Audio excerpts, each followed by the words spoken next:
ನೆನೆಸುತ್ತಾ ನಾವು ದೇವರಿಗೆ ಸ್ತೋತ್ರವನ್ನು ಸಲ್ಲಿಸುವ. Thank you Jesus. ಪಕ್ಕದಲ್ಲಿ ಕೈಕೊಟ್ಟು ಹೇಳಿ ಯು ಆರ್ ಬ್ಲೆಸ್ಡ್ ಎಂಬುದಾಗಿ. ಪಕ್ಕದಲ್ಲಿ ಕೈಕೊಟ್ಟು ಹೇಳಿ ಯು ಆರ್ ಬ್ಲೆಸ್ಡ್ ಎಂಬುದಾಗಿ.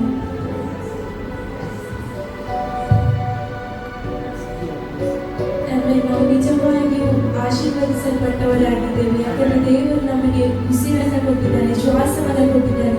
ಕೀರ್ತನೆ 150 ಇರ್ತದೆ, ಕೈತಾಳದಿಂದಲೂ ಜಲ್ಲರಿಂದಲೂ ಕೊಳಲುಗಳಿಂದಲೂ ತಂತಿ ವಾದ್ಯಗಳಿಂದಲೂ ಆತನನ್ನು ಸ್ತುತಿಸಿರಿ, ಶ್ವಾಸವಿರುವುದೆಲ್ಲವೂ ಆತನನ್ನು ಸ್ತುತಿಸಲಿ ಎಂಬುದಾಗಿ. ಇವತ್ತು ದೇವರು ನಮಗೆ ಕೊಟ್ಟ ಶ್ವಾಸದಿಂದ, ನಮಗೆ ಕೊಟ್ಟ ಈ ಉಸಿರಿನಿಂದ ಇವತ್ತು ನಾವು ದೇವರನ್ನು ಆರಾಧನೆ ಮಾಡೋಣ. ಕೈಗಳನ್ನು ತಂದವರು ಗಟ್ಟಿಯಾಗಿ ಹಾಲೆಲೂಯಾ ಹಾಲೆಲೂಯಾ. ನಮಗೆ ಕೈಗಳನ್ನು ಕೊಟ್ಟಿದ್ದಾರೆ, ಕಾಲುಗಳನ್ನು ಕೊಟ್ಟಿದ್ದಾರೆ. ಸೊ ಇವತ್ತು ದೇವರನ್ನು ಆರಾಧಿಸಲಿಕ್ಕೆ ನಮಗೆ ಕಾರಣ ಉಂಟಾ? ಕೈಗಳನ್ನು ತಟ್ಟಿ ಹಾಡಲಿಕ್ಕೆ ಕಾರಣ ಉಂಟಾ? ಹಾಗಾಗಿ ನಾವೆಲ್ಲ ಒಟ್ಟಾಗಿ ಸೇರಿ ಕೈಗಳನ್ನು ತಟ್ಟಿ ಆತನನ್ನು ಆರಾಧಿಸಿ ಆತನಿಗೆ ಘನಮಾನ ಮಹಿಮೆಯನ್ನು ಸಲ್ಲಿಸೋಣ. ಸಂತೋಷದಿಂದ ರಾಜನಿಗೆ ಕರ್ತನ ಮಹಿಮೆ ಸಲ್ಲಿಸೋಣ.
ಹೇಳ್ತಾನೆ ಇರಬೇಕು. ಯಾಕಂದ್ರೆ ನಮ್ಮ ಜೀವಿತದಲ್ಲಿ ಆತನು ಪ್ರತಿಯೊಂದು ಕ್ಷಣ ಪ್ರತಿಯೊಂದು ನಿಮಿಷ ನಮ್ಮ ಸಂಗಡ ಇದ್ದು ಯಾವಾಗಲೂ ನಮ್ಮನ್ನು ಕಾಪಾಡಿ ಸಲಹುತ್ತಾ ಆತನು ನಡೆಸುವ ಆತನಾಗಿದ್ದಾನೆ. ದೇವರ ವಾಕ್ಯದಲ್ಲಿ ಯಾಕೋಬನ ಪತ್ರಿಕೆಯಲ್ಲಿ ನಾವು ನೋಡ್ತೇವೆ, ನಂಬಿಕೆಯಿಂದ ಮಾಡಿದ ಪ್ರಾರ್ಥನೆ ಅದು ರೋಗಿಯನ್ನ ರಕ್ಷಿಸುತ್ತದೆ ಎಂಬುದಾಗಿ ದೇವರ ವಾಕ್ಯ ಇರ್ತದೆ. ಸೊ ಪ್ರಾರ್ಥನೆ ಅಂದ್ರೆ ಎಂತ? ಪ್ರಾರ್ಥನೆ ಅಂದ್ರೆ ನಾವು ದೇವರಲ್ಲಿ ಬೇಡಿಕೊಳ್ಳುವುದು. ಸೊ ಎಲ್ಲರೂ ಸಹ ಬೇಡಿಕೊಳ್ತಾರೆ, ಬೇಡಿಕೊಳ್ಳುವುದಿಲ್ಲ ಅಂತ ಅಲ್ಲ, ಆದ್ರೆ ನಂಬಿಕೆಯಿಂದ ನಾವು ಬೇಡಿಕೊಳ್ಳುವಾಗ ಮಾತ್ರ ನಾವು ಅದನ್ನು ಹೊಂದುತ್ತೇವೆ, ನಮಗೆ ಆಶೀರ್ವಾದ. ಸೊ ನಂಬಿಕೆಯಿಂದ ನಾವು ದೇವರನ್ನು ಆರಾಧನೆ ಮಾಡೋಣ. ಆತ ನಂಬಿಕಸ್ಥನಾದ ದೇವರಾಗಿದ್ದಾನೆ. ಪ್ರಾರ್ಥನಾ ಕರೆ, ಆರಾಧನಾ ಕರೆ ಎಂಬುದಾಗಿ ಹಾಡುತ್ತಾ ನಮ್ಮ ದೇವರನ್ನು ಮಹಿಮೆಗೊಳಿಸೋಣ.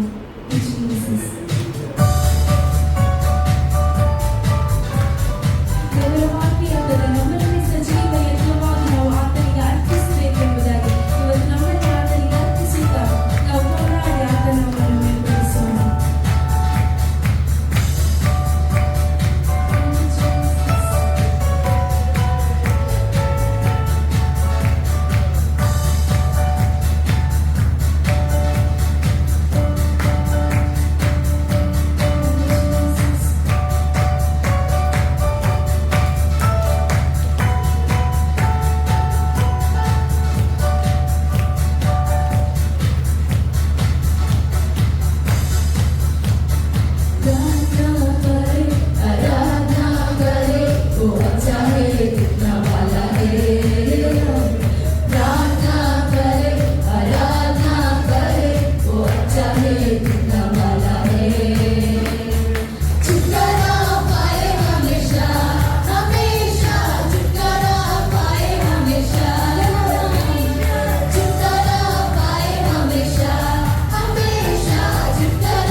ಸ್ತೋತ್ರವನ್ನು ಸಲ್ಲಿಸೋಣ. ಆತನ ಪ್ರೀತಿ ಅದು ಮಿತಿಯಿಲ್ಲದ ಪ್ರೀತಿಯಾಗಿದೆ, ಅದು ಅಗಾಪೆಯಾಗಿದೆ. ಲೋಕದವರು ನಮ್ಮ ಕೈಯನ್ನು ಬಿಡ್ಬೋದು, ಆದರೆ ನಮ್ಮ ದೇವರು ನಮ್ಮನ್ನು ಎಂದಿಗೂ ಕೈ ಬಿಡದೆ ನಡೆಸುವ ದೇವರಾಗಿದ್ದಾರೆ. ಇವತ್ತೆಷ್ಟು ಮಂದಿಗೆ ಹೇಳಲಿಕ್ಕೆ ಸಾಧ್ಯ, ಅಪ್ಪ ನೀನೇ ನನ್ನ ಪ್ರಾಣ ಸ್ವಾಮಿ, ನೀನೇ ನನ್ನ ಜೀವ ಸ್ವಾಮಿ, ನೀನೇ ನನ್ನ ಸರ್ವವು ಸ್ವಾಮಿ, ನೀನೇ ನನ್ನ ಮಾರ್ಗವು ಸ್ವಾಮಿ. ಆ ಮರೆಯಲಾಗದ ಪ್ರೀತಿಗೆ ನಾವು ದೇವರಿಗೆ ಸ್ತೋತ್ರವನ್ನು ಸಲ್ಲಿಸೋಣ. ನೀನೇ ನನ್ನ ಪ್ರಾಣವು, ನೀನೇ ನನ್ನ ಸರ್ವವು, ನೀನೇ ನನ್ನ ಜೀವವು యేసయ్య.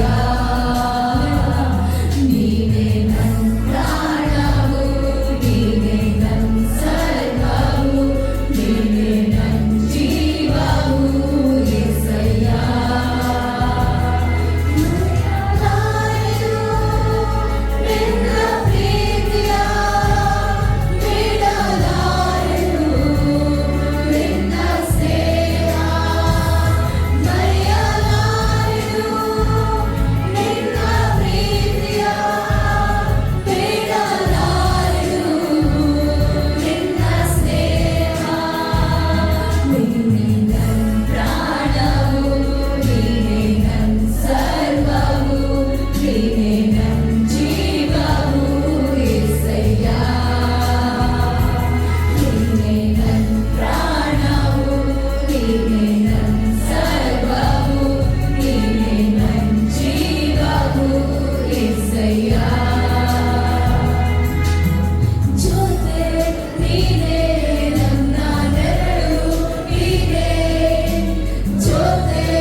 ಸತ್ಯವೇದ ಪುಸ್ತಕದಲ್ಲಿ ಯೆಶಾಯ ಬರೆದ ಪ್ರವಾದನ ಗ್ರಂಥ 41ನೇ ಅಧ್ಯಾಯ ಅದರಲ್ಲಿ 10ನೇ ವಾಕ್ಯವನ್ನು ಯಾರಾದರೂ ಗಟ್ಟಿಯಾದ ಶಬ್ದದಲ್ಲಿ ಓದಬಹುದು. ಯೆಶಾಯ ಬರೆದ ಪ್ರವಾದನ ಗ್ರಂಥ 41ನೇ ಅಧ್ಯಾಯ 10ನೇ ವಾಕ್ಯ. ನೀನಂತೂ ಹೆದರಬೇಡ, ನಾನು ನಿನ್ನೊಂದಿಗಿದ್ದೇನೆ, ದಿಗ್ಭ್ರಮಗೊಳ್ಳದಿರು, ನಾನೇ ನಿನ್ನ ದೇವರು, ನಾನು ನಿನ್ನನ್ನು ಬಲಪಡಿಸುತ್ತೇನೆ, ಹೌದು ನಿನಗೆ ಸಹಾಯ ಕೊಡುತ್ತೇನೆ, ನನ್ನ ಧರ್ಮದ ಬಲಗೈಯನ್ನು ನಿನಗೆ ಆಧಾರ ಮಾಡುತ್ತೇನೆ ಎಂಬುದಾಗಿ. Hallelujah, praise the Lord. ದೇವರ ಮಾತಿನಲ್ಲಿ ದೇವರ ಹೃದಯ ಅಡಗಿದೆ. Amen, hallelujah, praise the Lord. ನಮ್ಮ ದೇವರ ಹೃದಯ ತನ್ನ ಮಾತಿನಲ್ಲಿ ಅವರು ವ್ಯಕ್ತಪಡಿಸ್ತಾ ಇದ್ದಾರೆ. ಆಮೇಲೆ ಅಲ್ಲಿ ಇವತ್ತು ಅನೇಕರ ಜೀವಿತದಲ್ಲಿ ಸಮಸ್ಯೆಗಳು ಬರುವಾಗ, ಹೋರಾಟಗಳು ಬರುವಾಗ, ಕೆಲವೊಂದು ಪರಿಸ್ಥಿತಿಗೆ ತಳ್ಳಲ್ಪಟ್ಟಾಗ ನಮಗೆ ಬರುವುದೇನು? ಭಯ. ಎಷ್ಟು ಜನಕ್ಕೆ ಭಯ ಬಂದಿದೆ? ಸರಳವಾಗಿ ಭಯ ಬರದವರು ಯಾರೂ ಇಲ್ಲ. ಆಮೇಲೆ ಅಲ್ಲಿ ಒಂದಲ್ಲ ಒಂದು ವಿಧದಲ್ಲಿ ಭಯ ಪಡ್ತಾ ಇದ್ದಾರೆ. ಅಲ್ಲಿ ಫ್ಯೂಚರ್ ಬಗ್ಗೆ ಭಯ, ಕೆಲಸದ ಬಗ್ಗೆ ಭಯ, ಬಿಸ್ನೆಸ್ ಅಲ್ಲಿ ಭಯ, ಆರೋಗ್ಯದ ಬಗ್ಗೆ ಭಯ. ಇದೆಲ್ಲ ಇರುವಾಗ ದೇವರು ತನ್ನ ಮಕ್ಕಳಿಗೆ ವಾಗ್ದಾನ ಮಾಡ್ತಾ ಇದ್ದಾನೆ. ಏನು ಗೊತ್ತಿಲ್ಲ? ಅಲ್ಲಿ ಹೆದರಬೇಡ ಅಂತ. Hallelujah, praise the Lord. ಇವತ್ತು ನಾನು ಹೇಳ್ತೇನೆ, ದೇವರು ಏನಾದ್ರೂ ಹೇಳಿದ್ರೆ ನಾವು ನಂಬಬೇಕು. ಎಷ್ಟು ಜನ ನಂಬ್ತೀರಿ? ಇವತ್ತು ನಾನು ನಂಬ್ತೇನೆ, ನಿಮ್ಮ ಪರಿಸ್ಥಿತಿಗಳನ್ನು ದೇವರು ಇವತ್ತು ಬದಲಾಯಿಸ್ತಾನೆ. ಹಲ್ಲೆಲೂಯಾ. ನಮ್ಮ ವಿಶ್ವಾಸ ಬಿಡುವುದು ಮನುಷ್ಯನ ಮೇಲೆ ಅಲ್ಲ, ನಮ್ಮ ವಿಶ್ವಾಸ ನಮ್ಮ ದೇವರ ಮೇಲೆ ಇರಬೇಕು. ನಮ್ಮ ವಿಶ್ವಾಸ ನಮ್ಮ ಕೆಲಸದ ಮೇಲೆ ಅಲ್ಲ, ನಮ್ಮ ದೇವರ ಮೇಲೆ ಇಡಬೇಕು. ಆಮೇಲೆ ಹಲ್ಲೆಲೂಯಾ. ಇವತ್ತು ನಾನು ನಂಬ್ತೇನೆ, ನೀವು ಆತನನ್ನು ಆಶ್ರಯಿಸುವಾಗ ದೇವರು ನಿಮ್ಮ ಹಿತಕ್ಕಾಗಿ ಎಲ್ಲ ಕಾರ್ಯವನ್ನು ಅನುಕೂಲವಾಗಿ ಆತನು ಮಾಡುವವನಾಗಿದ್ದಾನೆ. ಹಲ್ಲೆಲೂಯಾ. ದೇವರ ಮಾತಿನಲ್ಲಿ ಪ್ರಸನ್ನತೆ ಇದೆ, ದೇವರ ಸಾನ್ನಿಧ್ಯ ಇದೆ. ನಾನು ನಂಬ್ತೇನೆ, ಈ ವಾಕ್ಯ ನಾನು ಹೇಳೋದು ಮಾತ್ರವಲ್ಲ, ಈ ವಾಕ್ಯದೊಟ್ಟಿಗೆ ದೇವರ ಸಾನ್ನಿಧ್ಯ ಇಲ್ಲಿ ಉಂಟು. ಆಮೇಲೆ ಹಲ್ಲೆಲೂಯಾ. ದೇವರ ಸಾನ್ನಿಧ್ಯ ಬರುವಾಗ ದೇವರು ನಮ್ಮನ್ನು ಬರಿಗೈಯಲ್ಲಿ ಕಳಿಸುವುದಿಲ್ಲ. ಎಷ್ಟು ಜನ ನಂಬ್ತೀರಿ? ಹಲ್ಲೆಲೂಯಾ. ನೀವು ಬರಿಗೈಯಲ್ಲಿ ಹೋಗುವುದಿಲ್ಲ, ಯಾಕಂದ್ರೆ ದೇವರ ಸಾನ್ನಿಧ್ಯ ನಿಮ್ಮನ್ನು ತುಂಬಿಸುವಂತದಾಗಿದೆ. ಹಲ್ಲೆಲೂಯಾ. ಇಸ್ರಾಯೇಲ್ ನೋಡಿ, ಐಗುಪ್ತ ದೇಶದಿಂದ ಹೊರಗೆ ಬರುವಾಗ ನಾವು ನೋಡ್ತೇವೆ, ಅವರ ಹತ್ರ ಏನಿರಲಿಲ್ಲ. ಆಮೇಲೆ ಆಹಾರ ಸಾಮಗ್ರಿಗಳು ಇರಲಿಲ್ಲ. ಅವರು ನಡೆದುಕೊಂಡು ಬರುವಾಗ ದೇವರಿಗೆ ಗೊತ್ತುಂಟು ಅವರಿಗೆ ಏನ್ ಬೇಕು ಎಂಬುದಾಗಿ. ಇವತ್ತು ನಾನು ಹೇಳ್ತೇನೆ, ನಿಮಗೆ ಏನ್ ಬೇಕಂತ ದೇವರಿಗೆ ಗೊತ್ತುಂಟು. ಹಲ್ಲೆಲೂಯಾ. ನಿಮ್ಮ ವಿಷಯ ಏನಂತ ದೇವರು ಚೆನ್ನಾಗಿ ಗೊತ್ತಿದ್ದಾರೆ. ನಿಮ್ಮ ಕೊರತೆ ಏನಂತ ದೇವರಿಗೆ ಗೊತ್ತುಂಟು. ಹೌದಾ? Praise the Lord. ದೇವರು ನೋಡಿ, ನಮಗಿಂತ ಜಾಸ್ತಿಯಾಗಿ ನಮ್ಮ ಬಗ್ಗೆ ಚಿಂತೆ ಮಾಡ್ತಾನೆ. ಯಾಕೆ ಗೊತ್ತಿಲ್ಲ? ನಿಮ್ಮನ್ನು ಉಂಟು ಮಾಡಿದ್ದು ದೇವರಾಗಿದ್ದಾನೆ. ಅದಕ್ಕೆ ಕೀರ್ತನೆಗಾರ ಹೇಳುವುದು, ನಮ್ಮನ್ನು ಉಂಟು ಮಾಡಿದವರು ಆತನೇ, ನಾವು ಆತನವರು. ಇವತ್ತು ನಾನು ಹೇಳ್ತೇನೆ, ಒಬ್ಬ ದೇವರು ನಿನ್ನನ್ನು ಸೃಷ್ಟಿ ಮಾಡಿದ್ರೆ ನಿನಗೆ ಬೇಕಾದ ಎಲ್ಲವನ್ನು ದೇವರು ಉಂಟು ಮಾಡುತ್ತಾನೆ. ಹೌದಾ? Praise the Lord. ಅಬ್ರಹಾಮನು ಒಂಟಿಯಾಗಿರುವಾಗ ಅಬ್ರಹಾಮ ಹೇಳಿಲ್ಲ ನನಗೆ ಹೆಂಡತಿ ಬೇಕು ಎಂಬುದಾಗಿ. ದೇವರು ಆಲೋಚನೆ ಮಾಡಿದ, ಇವರು ಒಂಟಿಯಾಗುವುದು ಸರಿಯಲ್ಲ ಎಂಬುದಾಗಿ. ಇವತ್ತು ನಾನು ಹೇಳ್ತೇನೆ, ನಿನಗೆ ಏನ್ ಬೇಕದು ದೇವರಿಗೆ ಕೊಡ್ತಾ ಇದ್ದಾನೆ. ಅಲ್ಲಿ ಕೆಲವರಿಗೆ ಪ್ರಾಯಾತ್ಮಕ ಭಯ, ಮದುವೆಗೆ ಹೆಣ್ಣು ಸಿಗ್ತದೆ ಅಂತ ಚಿಂತೆ ಮಾಡಬೇಡಿ. ದೇವರು ನಿಮಗೆ ನೇಮಿಸಿದನು ತಕ್ಕ ಸಮಯದಲ್ಲಿ ಕೊಡುವವನಾಗಿದ್ದಾನೆ. ಎಷ್ಟು ಜನ ನಂಬ್ತೀರಿ? ನಾನು ನಂಬ್ತೇನೆ. ಭವಿಷ್ಯದ ಭಯ ಬೇಡ, ದೇವರ ಮೇಲೆ ವಿಶ್ವಾಸ ಬಿಡುವುದಾದ್ರೆ ಇವತ್ತು ದೇವರು ಅನೇಕ ಅದ್ಭುತಗಳನ್ನು ನಿಮ್ಮ ಜೀವಿತದಲ್ಲಿ ಆತನ ಮಾಡುವವನಾಗಿದ್ದಾನೆ. ಹಲ್ಲೆಲೂಯಾ. ದೇವರ ಪ್ರಸನ್ನತೆ ಅವರ ಜೊತೆ ಇತ್ತು. ಆಗ ನಾವು ನೋಡ್ತೇವೆ, ಅವರಿಗೆ ಆಹಾರ ಬೇಕು ಅಂತ ಹೇಳಿದ್ರು. ಹೌದಾ? Praise the Lord. ದೇವರು ಅವರಿಗೆ ಆಹಾರವನ್ನು ಕೊಟ್ಟ. ಸ್ವಲ್ಪ ಜನ ಅಲ್ಲ ಇದ್ದದ್ದು, 6 ಲಕ್ಷ ಜನರು. ಯಾರು? ಗಂಡಸರಂತೆ.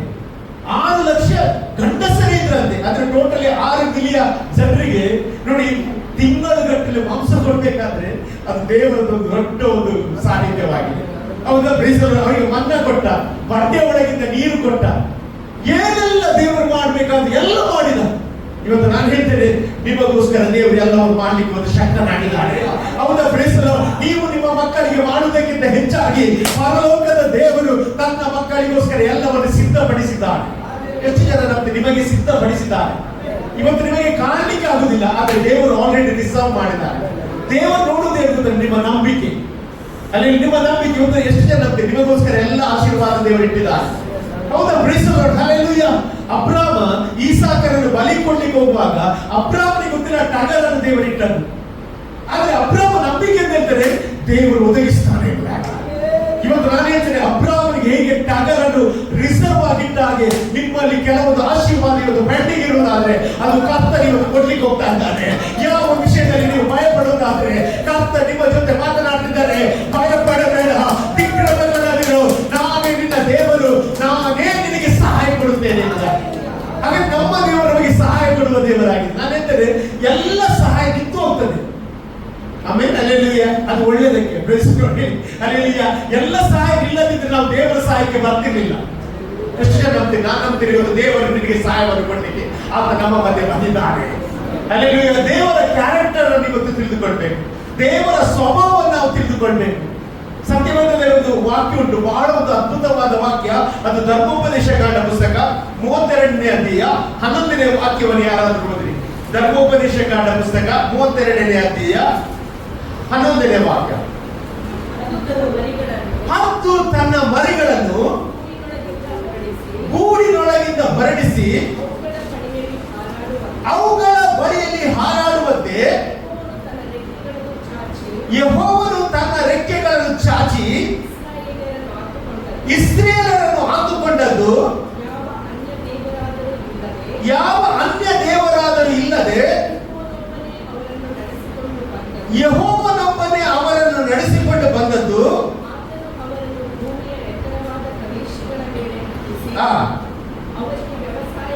ಇದೆಲ್ಲ ದೇವರು ಮಾಡಿದ ಬಗ್ಗೆ ಇಲ್ಲಿ ಬರೆಯಲ್ಪಟ್ಟಿದೆ. Praise the Lord, hallelujah.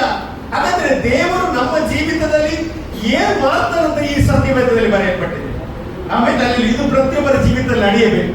ಅಲ್ಲಿ ಈ ರೀತಿ ನಡೆದ್ರೆ ಮಾತ್ರ ನಾವು ದೇವರನ್ನು ಕಾಣಲಿಕ್ಕೆ ಸಾಧ್ಯ. ಆಮೇಲೆ ಹಲ್ಲೆಲೂಯ. ಇಲ್ಲಿ ದೇವರು ಒಂದು ಉದಾಹರಣೆ ಕೊಡ್ತಾನೆ ಹದ್ದಿನ ಬಗ್ಗೆ. ಈ ಹದ್ದು ಏನ್ ಮಾಡ್ತಾರಂತೆ? ತನ್ನ ಮರಿಗಳನ್ನು ಗೂಡಿನೊಳಗಿಂದ ಹೊರಡಿಸಿ ಅಂತ. Praise the Lord. ಇವತ್ತು ನಾವು ನೋಡುವ ವಿಷಯ ಏನಂತ ಹೇಳಿದ್ರೆ, ಹದ್ದು ಏನ್ ಮಾಡ್ತದೆ? ತನ್ನ ಮರಿಗಳಿಗೋಸ್ಕರ ಗೂಡನ್ನು ಕಟ್ತದೆ. ಈ ಗೂಡನ್ನು ಕಟ್ಟುವುದು ಯಾವ ರೀತಿ ಅಂತ ಹೇಳಿದ್ರೆ, ಸೊ ಅದು ಏನ್ ಮಾಡ್ತದೆ? ಆ ಕೆಳಗೆಲ್ಲ ಮುಳ್ಳುಗಳನ್ನೆಲ್ಲ ಹಾಕಿ ಅದರ ಮೇಲೆ ಪದರವನ್ನು ಹಾಕಿ ಏನ್ ಮಾಡ್ತದೆ?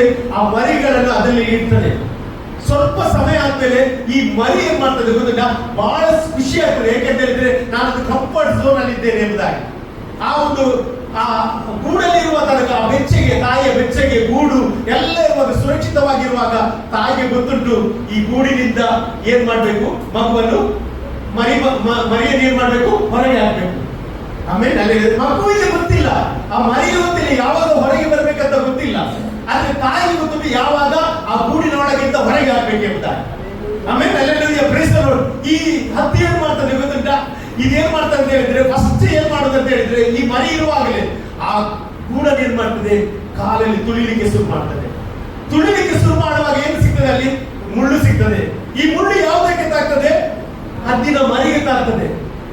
ಈ ತಾಯಿ ಆ ತುಳಿಯುವಾಗ ಮಗುವಿಗೆ ಗೊತ್ತಾಗುವುದಿಲ್ಲ, ಮರಿ ಅನ್ಸದೆ ತಾಯಿಗೆ ಏನಾಗಿದೆ, ತಾಯಿಗೆ ಯಾಕೆ ಇದು ಹೊಡಿತಾ ಉಂಟು ಎಂಬುದಾಗಿ ಅವಳು ಆ ಪ್ರಶ್ನೆ ಕೇಳ್ತಾನೆ. ಇವತ್ತು ಸಾಗಿ ನಾವು ಸಾಗಿ ಕೆಲವೊಂದು ಪ್ರಾಬ್ಲಮ್ ಬರುವಾಗ, ನಮ್ಮ ಜೀವಿತದಲ್ಲಿ ಅಲ್ಲೋಲವಾಗುವಾಗ, ನಮಗೆ ಪೆಟ್ಟು ಸಿಗುವಾಗ ನಾವು ಸಹ ದೇವರ ಹತ್ರ ಕೇಳ್ತೇವೆ, ದೇವರ ನಾನೇನು ತಪ್ಪು ಮಾಡಲಿಲ್ಲಲ್ಲ, ಮತ್ತೆ ಯಾಕೆ ನನಗೆ ಶಿಕ್ಷೆ ಎಂಬುದಾಗಿ ನಾವು ಪ್ರಶ್ನೆ ಮಾಡುವಾಗ ದೇವರ ಒಂದು ದೊಡ್ಡ ಆಲೋಚನೆ ನಮ್ಮ ಬಗ್ಗೆ ಮಾಡಿದ್ದಾನೆ. ಹೌದಾ? Praise the Lord. ಆ ಗೂಡು ಒಡೆಯದೆ ಯಾವುದು ಬರುವುದಿಲ್ಲ ಹೊರಗೆ? ಹದ್ದಿನ ಮರಿ ಬರುವುದಿಲ್ಲ. ಆಮೇಲೆ ಅದಕ್ಕೋಸ್ಕರ ಏನ್ ಮಾಡ್ತಾನೆ? ಹತ್ತಿ ಏನ್ ಮಾಡ್ತಾನೆ? ಗೂಡನ್ನು ಒಡೆಯುತ್ತದೆ. ಅಲ್ಲೆಲ್ಲೂಯ. ಹತ್ತಿಗೆ ಆಸೆ ಏನ್ ಗೊತ್ತುಂಟ? ತನ್ನ ಹಾಗೆ ಈ ಮರಿ ಸೇರ್ ಮಾಡ್ಬೇಕು, ಹಾರಬೇಕು. ಅಲ್ಲಿ ಗೂಡಿನೊಳಗಿದ್ರೆ ಅದು ಹಾರುವುದಿಲ್ಲ. ಅದಕ್ಕೆ ಏನ್ ಮಾಡ್ತದೆ? ಗೂಡನ್ನು ಏನ್ ಮಾಡ್ತದೆ? ಒಡೆಯುತ್ತದೆ. ಒಡೆಯುವಾಗ ಏನಾಗ್ತದೆ? ಆ ಮರಿ ಏನ್ ಮಾಡ್ತದೆ? ಅದು ಕೆಳಗೆ ಬೀಳ್ತದೆ. ಕೆಳಗೆ ಬೀಳುವಾಗ ಏನ್ ಮಾಡ್ತದೆ ಗೊತ್ತುಂಟ? ಈ ಹದ್ದು ರೆಕ್ಕೆಯನ್ನು ಚಾಚಿ ಅದರ ಕೆಳಗೆ ಹೋಗಿ ಏನ್ ಮಾಡ್ತದೆ? ಅದನ್ನು ಸೇಫ್ ಆಗಿ ಪ್ರೊಟೆಕ್ಟ್ ಮಾಡ್ತದೆ. ಇವತ್ತು ನಾನು ಹೇಳ್ತೇನೆ, ಕೆಲವೊಂದು ಗೂಡುಗಳ ಮೇಲೆ ಭರವಸೆ ಬಿಟ್ಟ ದೇವರ ಮಕ್ಕಳೇ, ನಿನ್ನ ಕಂಫರ್ಟ್ ಝೋನ್ ಗೂಡಲ್ಲ, ನಿನ್ನ ಕಂಫರ್ಟ್ ಝೋನ್ ದೇವರ ರೆಕ್ಕೆ ಆಗಿದೆ. ಅಲ್ಲಿ ನೀನು ಗೂಡನ್ನು ನೋಡಬೇಡ, ದೇವರ ರೆಕ್ಕೆಯನ್ನು ನೋಡು. 91ನೇ ಕೀರ್ತನೆ 1ನೇ ವಾಕ್ಯ ಇರ್ತದೆ, ಪರಾತ್ಮರನ ಮರೆ ಹೊಕ್ಕಿರುವವನು ಸರ್ವಶಕ್ತನ ಆಶ್ರಯದಲ್ಲಿ ಸುರಕ್ಷಿತನಾಗಿರುವನು ಎಂಬುದಾಗಿ ದೇವರ ವಾಕ್ಯ ಇರ್ತದೆ. ಹಾಗಾದ್ರೆ ಇವತ್ತು ನಮ್ಮ ಆಶ್ರಯ ದೇವರ ಮೇಲೆ ಇಡಬೇಕು. ಆಮೇಲೆ ಅಲ್ಲಿ ಈ ಮರಿಯಕ್ಕೆ ಏನ್ ಮಾಡ್ತಿದ್ದು? ಗೂಡಲ್ಲಿರುವಾಗ ಬಹಳ ಸಂತೋಷವಿತ್ತು. ಆದ್ರೆ ಅದು ಏನ್ ಮಾಡ್ತದೆ? 2-3 ಸಲ ಕೆಳಗೆ ಬೀಳುವಾಗ ಏನ್ ಮಾಡ್ತದೆ? ಅದು ಹಾರಿ ಪುನಃ ಆ ಗೂಡಿಗೆ ತರ್ತದೆ. ನಂತರ ಆ ಗೂಡನ್ನು ಏನ್ ಮಾಡ್ತದೆ? ಒಡೆಯುತ್ತದೆ. ಒಡೆಯುವಾಗ ಈ ಗೂಡು ಏನ್ ಮಾಡ್ತದೆ? ಈ ಮರಿ ಏನ್ ಮಾಡ್ತದೆ? ಹಾರ್ಲಿಕ್ಕೆ ಶುರು ಮಾಡ್ತದೆ.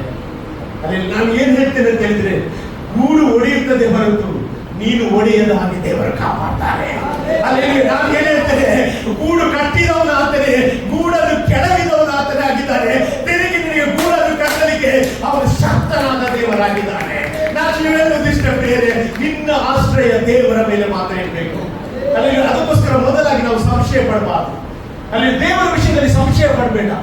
ದೇವರು ನಂಬಿಗಸ್ತನಾದ ದೇವರಾಗಿದ್ದಾನೆ. ಅಲ್ಲಿ ಬೈಬಲ್ ಹೇಳ್ತದೆ, ಅಲ್ಲಿ ಅದು ತನ್ನ ರೆಕ್ಕೆಯನ್ನು ಚಾಚಿ ಏನ್ ಮಾಡ್ತದೆ, ಅದನ್ನು ಹೊಂದಿಕೊಂಡು ಹೋಗುವ ಹಾಗೆ. ಇವತ್ತು ನಾನು ಹೇಳ್ತೇನೆ, ನಿನ್ನ ಜೀವಿತದಲ್ಲಿ ಏನೇ ನಡೆದ್ರು ಸಹ ದೇವರು ಇವತ್ತು ರೆಕ್ಕೆಯನ್ನು ಚಾಚಿ ನಿನ್ನನ್ನು ಪ್ರೊಟೆಕ್ಟ್ ಮಾಡಿದ್ದಾನೆ. ಅಲ್ಲಿ ದೇವರ ವಾಕ್ಯ ಹೇಳ್ತದೆ, ಯೆಹೋವನೇ ನನ್ನ ಶರಣನು, ಪರಾತ್ಮ ನಿವಾಸಸ್ಥಾನ ಮಾಡಿಕೊಂಡಿದೆಯಲ್ಲ, ಯಾವ ಕೇಡು ನಿನಗೆ ಸಂಭವಿಸುವುದಿಲ್ಲ, ಉಪದ್ರವ ನಿನ್ನ ಗುಡಾರ ಸಮೀಪ ಬರುವುದಿಲ್ಲ ಎಂಬುದಾಗಿ ದೇವರ ವಾಕ್ಯ ಹೇಳ್ತದೆ. ಹಾಗಾಗಿ ಇವತ್ತು ನಮ್ಮ ಆಶ್ರಯ ದೇವರಾಗಿರಬೇಕು. ಹೌದಾ? ಮರಿಯನ್ನು ಫೋಕಸ್ ಯಾವ್ದಾಗಿತ್ತು? ಗೂಡಾಗಿತ್ತು. ಆದ್ರೆ ಗೂಡು ಒಡೆಯುವಾಗ ಅದು ಹಾರಲಿಕ್ಕೆ ಪ್ರಾರಂಭವಾಯಿತು. ಇವತ್ತು ನಾನು ಹೇಳ್ತೇನೆ, ಹಲ್ಲೆಲೂಯಾ, ದೇವರ ಮಕ್ಕಳೇ, ದೇವರಿಗೆ ಗೊತ್ತುಂಟು ನೀನನ್ನು ಯಾವಾಗ ಹೊರಗೆ ತರಬೇಕೆಂಬುದಾಗಿ. Hallelujah, praise the Lord. ನಾವು ಹೊರಗೆ ಬರದಿದ್ರೆ ಅಲ್ಲಿ ಏನ್ ಮಾಡೋದಿಲ್ಲ, ದೇವರು ತಾಡ್ತಾನೆ. ಹೌದು, ಇವತ್ತು ನಾವು ಎಲ್ಲ ವಿಷಯದಲ್ಲಿ, ಮಕ್ಕಳ ವಿಷಯದಲ್ಲಿ ನೋಡುವುದಾದ್ರೆ, ಮಕ್ಕಳು ಊಟ ಮಾಡದಿದ್ರೆ ಏನ್ ಮಾಡ್ತೇವೆ? ಹಾಗೆ ಬಿಡ್ತೀರಿ, ಉಪವಾಸ ಬಿಡ್ತೀರಿ, ಏನ್ ಮಾಡ್ತೀರಿ? ಅದಕ್ಕೆ ಎಷ್ಟು ಪ್ರಾಯಕ್ಕೆ ಊಟ ಬಿಡ್ಬೇಕಂತ ಕರೆಕ್ಟ್ ತಂದೆ ತಾಯಿ ಗೊತ್ತು. ಊಟ ಕೊಡ್ತಾರೆ, ಒಕ್ಕಿಸಿ ಸಹ ಕೊಡ್ತಾರೆ. ಹೌದಾ? Praise the Lord. ಕಲಿಯುವಾಗ, ಎಜುಕೇಶನ್ ಬರುವಾಗ ಅವ್ರು ಏನ್ ಮಾಡ್ತಾರೆ? ಫೋರ್ಸ್ ಮಾಡ್ತಾರೆ. ಹೌದಾ? Praise the Lord. ಟ್ಯೂಷನ್ಗೆ ಎಲ್ಲ ಹಾಕ್ತಾರೆ. ಆದ್ರೆ ಬೈಬಲ್ ವಿಷಯದಲ್ಲಿ ಬರುವಾಗ, ಪ್ರಾರ್ಥನೆ ವಿಷಯದಲ್ಲಿ ಬರುವಾಗ ಮಕ್ಕಳ ವಿಷಯದಲ್ಲಿ ಏನ್ ಹೇಳ್ತೇವೆ? ಮಕ್ಕಳಲ್ಲ, ಅವ್ರು ದೊಡ್ಡದಾದ ಮೇಲೆ ಏನ್ ಮಾಡ್ತಾರೆ. ಅದು ಕ್ಯಾರ್ಲೆಸ್ ನಮ್ದು. ಅಲ್ಲಿ ಹದ್ದಿಗೆ ಹೇಗೆ ದೇವರು ಟ್ರೈನಿಂಗ್ ಕೊಡ್ತಾರೆ, ಹಾಗೆ ನಿಮ್ಮ ಮಕ್ಕಳಿಗೆ ಟ್ರೈನಿಂಗ್ ಕೊಡುವುದಾದ್ರೆ ನಾನು ಹೇಳ್ತೇನೆ, ಮುಪ್ಪಿನ ಪ್ರಾಯದಲ್ಲಿ ಅದು ಗೋರೆ ಆಗದೆ ಅಂತ. ಇವತ್ತು ನಾನು ಹೇಳ್ತೇನೆ, ಸಿಚುವೇಶನ್ ಅನ್ನು ನೋಡ್ಬೇಡ, ಅಲ್ಲಿ ಪ್ರಾಬ್ಲಮ್ ಅನ್ನು ನೋಡ್ಬೇಡ, ಕಂಫರ್ಟ್ ಝೋನ್ ಅನ್ನು ನೋಡ್ಬೇಡ, ದೇವರನ್ನು ನೋಡ್ಬೇಕು. ಹಲ್ಲೆಲೂಯಾ. ಇದು ಏನು ಹೇಳ್ತದೆ ಅಂತ ಹೇಳಿದ್ರೆ, ನಾವು ಯಾರ ಮೇಲೆ ವಿಶ್ವಾಸವಿಡಬಾರದು, ನಮ್ಮ ವಿಶ್ವಾಸ ನಮ್ಮ ದೇವರ ಮೇಲೆ ಮಾತ್ರ. ಎಷ್ಟು ಜನ ನಂಬ್ತೀರಿ ಗೊತ್ತಾ? ಹಲ್ಲೆಲೂಯಾ. ಇವತ್ತು ನೀನು ದೇವರ ಮೇಲೆ ಭರವಸೆ ಬಿಡುವುದಾದರೆ ದೇವರು ತನ್ನ ಬಲದಿಂದ ನಿನ್ನನ್ನು ಕಾಯುತ್ತಾನೆ. ಹಲ್ಲೆಲೂಯಾ. ನೀನು ಬೀಳುವುದಿಲ್ಲ, ನಿನ್ನ ಕರ್ತನ ಮೇಲೆ ಇವತ್ತು ನಂಬಿಕೆ ಇರಬೇಕು. ಹಲ್ಲೆಲೂಯಾ.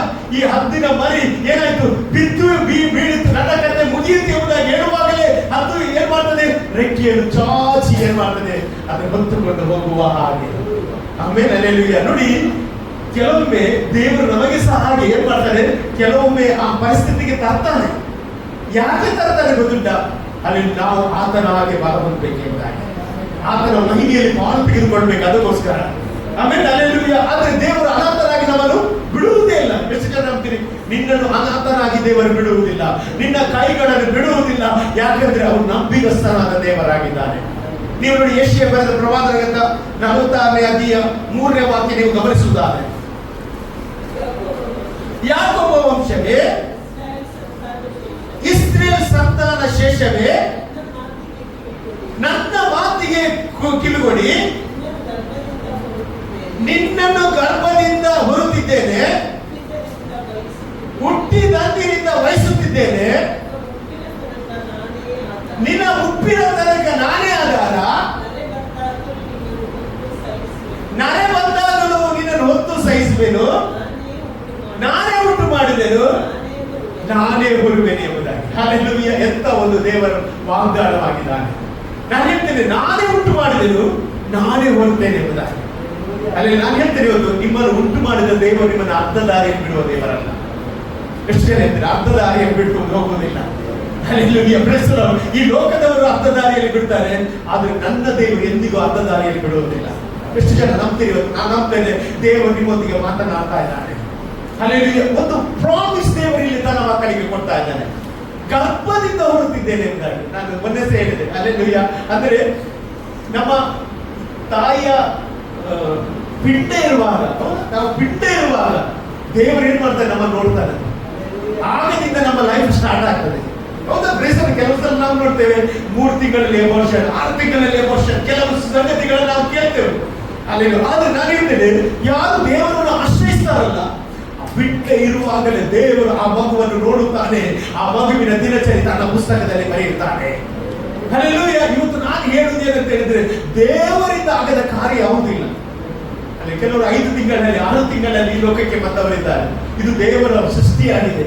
ದೇವರಿಗೆ ಯಾವುದಕ್ಕೂ ಅಸಾಧ್ಯವಲ್ಲ ಪ್ರಿಯರೇ. ನಾನು ಏನ್ ಹೇಳ್ತೇನೆ ಅಂತ ಹೇಳಿದ್ರೆ, ಯಾವುದೇ ವಿಷಯದಲ್ಲಿ ಇದ್ರು ದೇವರ ಮೇಲೆ ಭರವಸೆ ಬಿಡ್ರಿ. ನಮ್ಮ ಭರವಸೆ ದೇವರಲ್ಲಿ ಮಾತ್ರ, ಮನುಷ್ಯನ ಮೇಲೆ ಇರಬಾರ್ದು. ಇವತ್ತು ಅನೇಕ ಸಾರಿ ನಾವು ಏನ್ ಮಾಡ್ತೇವೆ? ಡಾಕ್ಟರ್ ಮೇಲೆ ಭರವಸೆ ಬಿಡ್ತೇವೆ. ಅಲ್ಲಿ ಡಾಕ್ಟರ್ ಏನ್ ಹೇಳ್ತಾರೆ ಗೊತ್ತಿಲ್ಲ, ಕೆಲವು ಸಲ ಹಾಸ್ಪಿಟಲ್ಗೆ ಹೋದ ಮೇಲೆ ಡಾಕ್ಟರ್ ಹೇಳ್ತಾರೆ ಏನಂತ ಹೇಳಿದ್ರೆ, ನಿನ್ನ ಹಾರ್ಟ್ ಅಲ್ಲಿ ಒಂದು ಹೋಲ್ ಉಂಟು ಅಂತ ಹೇಳಿದ್ರೆ ಸಾಕು, ಈ ಹೋಲ್ ಎಲ್ಲಿ ಬರ್ತದೆ? ಮೈಂಡ್ ಅಲ್ಲಿ ಬಂದಾಗ್ತದೆ. ಅಂದ್ರೆ ನಮ್ಮ ಮೈಂಡ್ ಅಲ್ಲಿ ಎಲ್ಲ ಅದೇ ಒಂದು ಹುಳ, ಅದು ಯಾವಾಗ ಸಹ ಏನಾಗ್ತದೆ, ಒಂಚೂರು ನೋವು ಬಂದ್ರೆ ಏನಾಯ್ತು, ಹಾರ್ಟ್ ಅಲ್ಲಿ ಹೋಲ್ ಇರೋದ್ರಿಂದ ಅಲ್ಲಿ ಡಾಕ್ಟರ್ ಹಾಗೆ ನಮ್ಮನ್ನು ಭಯಪಡಿಸ್ತಾರೆ. ಹೌದಾ? ಒಂದು ಕಾಲು ಪೇನ್ ಆದ್ರೆ ಏನಾಗ್ತದೆ, ನಿನ್ನ ಅಡಿಬಾರ್ದು, ಮತ್ತೆ ನೀನು ಮನೆಯಲ್ಲೇ ಇರ್ಬೇಕು. ಮತ್ತೆ ಅವ್ರು ಏನ್ ಮಾಡ್ತಾರೆ, ಹೀಗೆ ನಡೆಯುವ ಸೈನ್ ಮಾಡ್ತಾರೆ, ಅಷ್ಟು ಎಲ್ಲ ಹೆದರಿಕೆಯಿಂದ ನಡೆಸ್ತಾರೆ. ನೋಡಿ, ಅದು ಏನ್ ಗೊತ್ತಿಲ್ಲ, ನಿಮ್ಮನ್ನು ಕಟ್ಟಿ ಆಗೋದು. ದೇವರು ಏನ್ ಹೇಳ್ತಾರೆ ಗೊತ್ತಿಲ್ಲ, ಭಯ ಪಡಬೇಡ, ನಾನು ನಿನ್ನ ಸಂಗಡ ಇದ್ದೇನೆ. ಇದನ್ನು ನೀನು ನಂಬುದಾಗ ದೊಡ್ಡ ಕಾರ್ಯ ದೇವರು ಮಾಡ್ತಾನೆ. ನನ್ಗೆ ಗೊತ್ತುಂಟು, ಒಬ್ಬರು ಬ್ಯಾಟ್ರಿ ಚೇಂಜ್ ಮಾಡ್ತಾ ಇರ್ತಾರೆ. ಬ್ಯಾಟ್ರಿ ನಿಮಗೆ ವೆಯ್ಟ್ ಗೊತ್ತುಂಟಲ್ಲ, ದೊಡ್ಡ ದೊಡ್ಡ ಬ್ಯಾಟ್ರಿ, ದೊಡ್ಡ ದೊಡ್ಡ ಬ್ಯಾಟ್ರಿ ವೆಯ್ಟ್ ನಿಮಗೆ ಗೊತ್ತುಂಟು. ಅವ್ರ ಹತ್ರ ಕೇಳಿದೆ ನಾನು, ಅವ್ರು ಹೇಳಿ ನನ್ನ ಹಾಗೆ ಸ್ಟಂಟ್ ಎಲ್ಲ ಹಾಕಿದ್ದಾರೆ, ಹಾರ್ಟ್ ಎಲ್ಲ ಹಾಕಿದ್ದಾರೆ, ಡಾಕ್ಟರ್ ಹೇಳಿದ್ದಾರೆ ನನಗೆ ಬ್ಯಾಟ್ರಿ ಎಲ್ಲ ಎತ್ತಬಾರ್ದು ಅಂತ. ಯಾರಿಲ್ಲ, ನಾನು ಒಬ್ಬರೇ, ನಾನು ಈಗ ಸಹ ಬ್ಯಾಟ್ರಿ ಎತ್ತುತ್ತಿದ್ದೇನೆ. ಇವತ್ತು ಯಾವುದು ಸತ್ಯ ಹೇಳಿ? ಅಲ್ಲಿ ಡಾಕ್ಟರ್ ಹೇಳುದು ಸತ್ಯವ, ದೇವರು ಹೇಳುದು ಸತ್ಯವ? ನಾನು ಹೇಳ್ತೇನೆ, ದೇವರು ನಿಮ್ಮೊಂದಿಗೆ ಮಾತನಾಡ್ತಿದ್ದಾನೆ, ನೀವು ನಂಬಿದಂತೆ ಆಗ್ತದೆ. Hallelujah, praise. ನಾವು ಇರ್ತೇವೆ, ಈ ಬ್ಯಾಟ್ರಿ ಎತ್ತಿದ್ರೆ ನನಗೆ ಹಾರ್ಟ್ ಪ್ರಾಬ್ಲಮ್ ಆಗ್ತದೆ ಹೇಳಿದ್ರೆ ನಿಮಗೆ ಹಾರ್ಟ್ ಪ್ರಾಬ್ಲಮ್ ಆಗ್ತದೆ. ಯಾಕೆ ಗೊತ್ತಿಲ್ಲ, ದೇವರವಾಗಿ ನೀನು ಮನಸ್ಸಿನಲ್ಲಿ ಏನ್ ತಿಳ್ಕೊಳ್ತೀವಿ ಅದರಂತೆ ಆಗ್ತದೆ ಎಂಬುದಾಗಿ. ಹೇಳಿ, ನನಗೆ ಏನಾಗುವುದಿಲ್ಲ, ಹೇಳಿ, ನನಗೆ ಏನಾಗುವುದಿಲ್ಲ, ದೇವರು ನನ್ನ ಸಂಗಡ ಇದ್ದಾನೆ. ಯಾವ ಪರಿಸ್ಥಿತಿ ಬಂದರೂ ಸಹ ನಾನು ಯೇಸುಗೋಸ್ಕರ ನಿಲ್ತೇನೆ, ಓಡ್ತೇನೆ, ನಡೆಯುತ್ತೇನೆ, ಆತನ ಮಹಿಮೆಗೋಸ್ಕರ ನಾನು ಜೀವಿಸ್ತೇನೆ ಎಂಬುದಾಗಿ ನೀನು ಹೇಳುವಾಗ ದೇವರು ದೊಡ್ಡ ಕಾರ್ಯವನ್ನು ಮಾಡುತ್ತಾನೆ. ಅಲ್ಲಿ ಇಲ್ಲಿ ದೇವರು ಗೂಡನ್ನು ಹೊಡೆಯುತ್ತಾನೆ ಹೊರತು ಅನಾಥನಾಗಿ ಬಿಡುವುದಿಲ್ಲ. ಎಷ್ಟು ಜನ ನಂಬ್ತೀರಿ? ಅಲ್ಲೆಲ್ಲೂಯ್ಯ. ಗೂಡು ಕಟ್ಟಿದವನವನೇ, ಹೊರಗೆ ದೂಡಿದವನವನೇ, ಮುಂದಿನ ಭವಿಷ್ಯಕ್ಕೋಸ್ಕರ ಗೂಡನ್ನು ಕಟ್ಟುವವನವನಾಗಿದ್ದಾನೆ. ಅದಕ್ಕೆ ಹೇಳು, ನಾನು ಹೊರತೇನೆ, ಅಲ್ಲಿ ನಾನು ಸಹಿಸಿ ಹೊತ್ತು ನಡೆಸ್ತೇನೆ ಎಂಬುದಾಗಿ ದೇವರು ಹೇಳ್ತಾ ಇದ್ದಾರೆ. ಇವತ್ತು ನಿಮ್ಮ ಜೀವಿತದಲ್ಲಿ ಸಹ ನಾನು ಬಲವಾಗಿ ನಂಬ್ತೇನೆ, ದೇವರಿಗೆ ಆಗದ ಕಾರ್ಯ ಒಂದೂ ಇಲ್ಲ. ಹೌದಾ? ದೇವರಿಗೆ ಅಸಾಧ್ಯವಾದ ಸಂಗತಿ ಒಂದೂ ಇಲ್ಲ. ಇವತ್ತು ನೀವು ನಿಮ್ಮ ಮಕ್ಕಳ ಬಗ್ಗೆ ಭಯಪಡುವುದಾದ್ರೆ ದೇವರು ಇವತ್ತು ಮಾತಾಡುತ್ತಿದ್ದಾರೆ, ಭಯಪಡಬೇಡ, ನಾನು ನಿನ್ನ ಸಂಗಡ ಇದ್ದೇನೆ. ನಿಮ್ಮ ಭವಿಷ್ಯಕ್ಕೋಸ್ಕರ ಭಯಪಡ್ತಿದ್ದೀರ, ದೇವರು ಅಂತ ನಾನು ನಿಮ್ಮ ಸಂಗಡ ಇದ್ದೇನೆ, ಭಯಪಡಬೇಡ ಎಂಬುದಾಗಿ.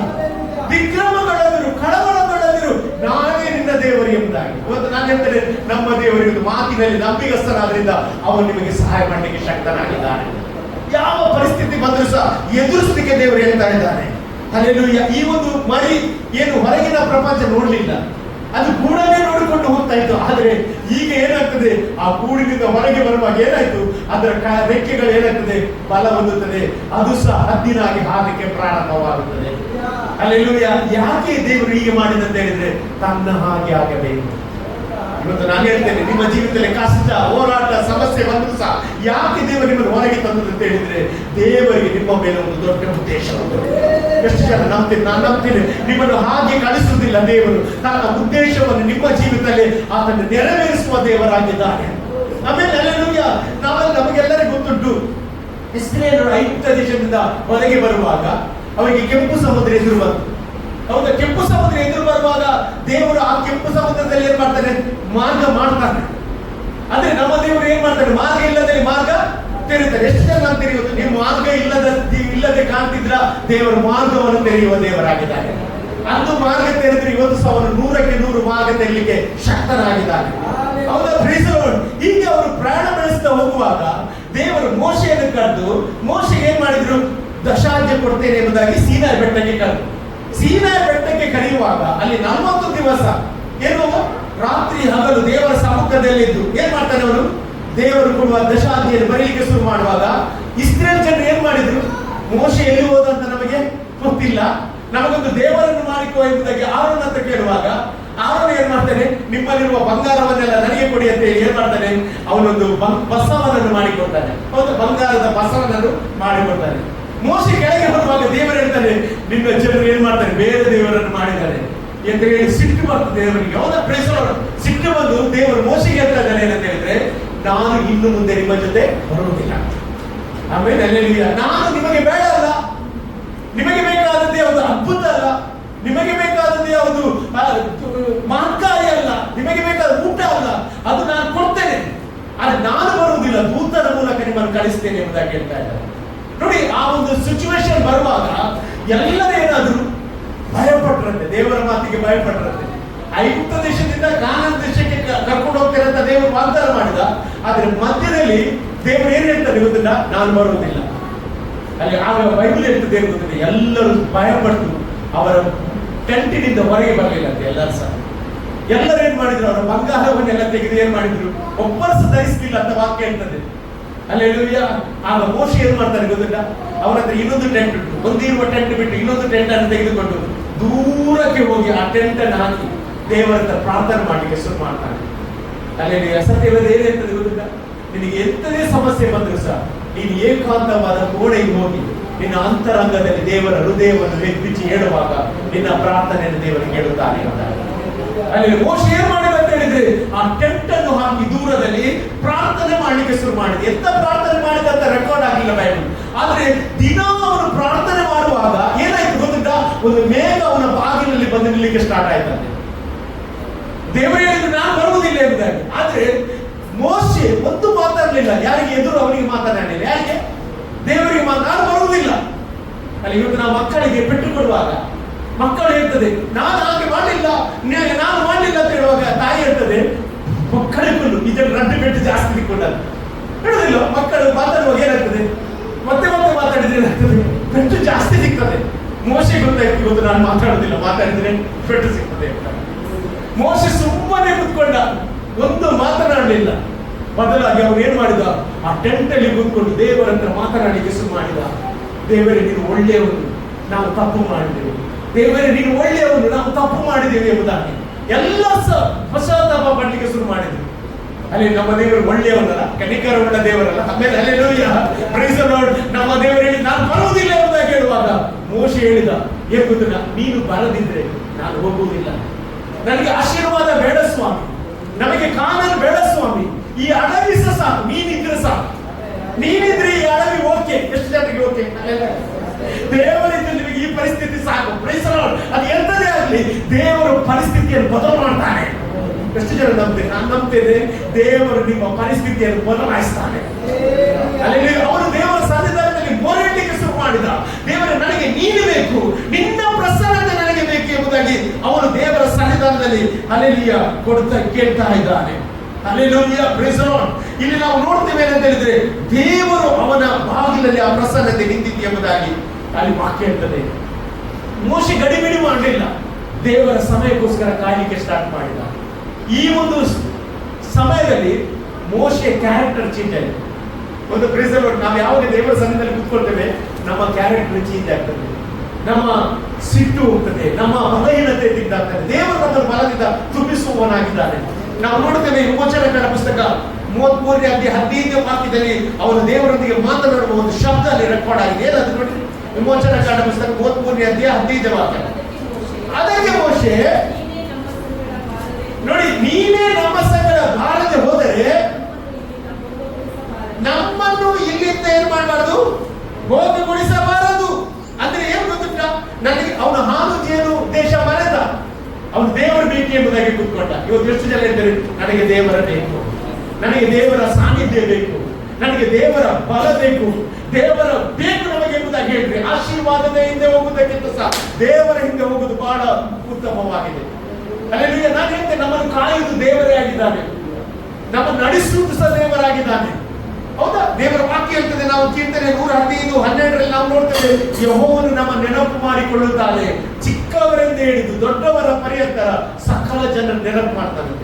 ಹಾಗಾದ್ರೆ ನಾವು ನೆನಪು ಮಾಡುವಾಗ ದೇವರು ಏನ್ ಮಾಡ್ತಾರೆ, ನೆನಪು ಮಾಡ್ತಾನೆ. ಮೋಶೆ ನೆನಪು ಮಾಡಿದ, ದೇವರ ಹತ್ರ ಹೇಳ್ತಾ, ನೀನು ಬರದಿದ್ರೆ ನಾವು ಹೋಗುವುದಿಲ್ಲ ಸ್ವಾಮಿ. ಒಂದೇ ಮಾತು ಅವರದ್ದು, ನನಗೆ ನೀನಿಲ್ಲದ ಕಾನಾನ್ ದೇಶ ಬೇಡ, ನೀನಿಲ್ಲದ ಆಶೀರ್ವಾದಗಳು ಬೇಡ, ನನ್ನ ಆಶೀರ್ವಾದ ನೀನು ಎಂಬುದಾಗಿ. ಇವತ್ತು ಎಷ್ಟು ಜನ ನನ್ನ ಆಶೀರ್ವಾದ ದೇವರೇ, ನನ್ನ ಆರೋಗ್ಯ ದೇವರೇ, ನನ್ನ ಬ್ಲೆಸ್ಸಿಂಗ್ ದೇವರೇ ಎಂಬುದಾಗಿ ನೀನು ಹೇಳುವಾಗ ದೇವರ ಆಶೀರ್ವಾದವನ್ನು ನೀನು ಕಾಣಲಿಕ್ಕೆ ದೇವರ ಕೃಪೆ ಕೊಡುವವನಾಗಿದ್ದಾನೆ. ಹಲ್ಲೆಲೂಯಾ. ನೋಡಿ, ಅವನು ನೋಡಿ ಆ ಸಂದರ್ಭದಲ್ಲಿ ಅವನು ಪ್ರಾರ್ಥನೆ ಮಾಡುತ್ತಾ ದೇವರ ಸಮ್ಮುಖದಲ್ಲಿ ಕೇಳ್ತಾನೆ, ನಾನು ಹೋಗುವುದಿಲ್ಲ ಅಂತ ಹೇಳುವಾಗ ನಂತರ ಒಂದು ಪ್ರಶ್ನೆ ಕೇಳ್ತಾನೆ. ವಿಮೋಚನಕಾಂಡ ಪುಸ್ತಕ 33ನೇ ಅಧ್ಯಾಯ 12ನೇ ವಾಕ್ಯ ಓದಿ ನೋಡ್ರಿ.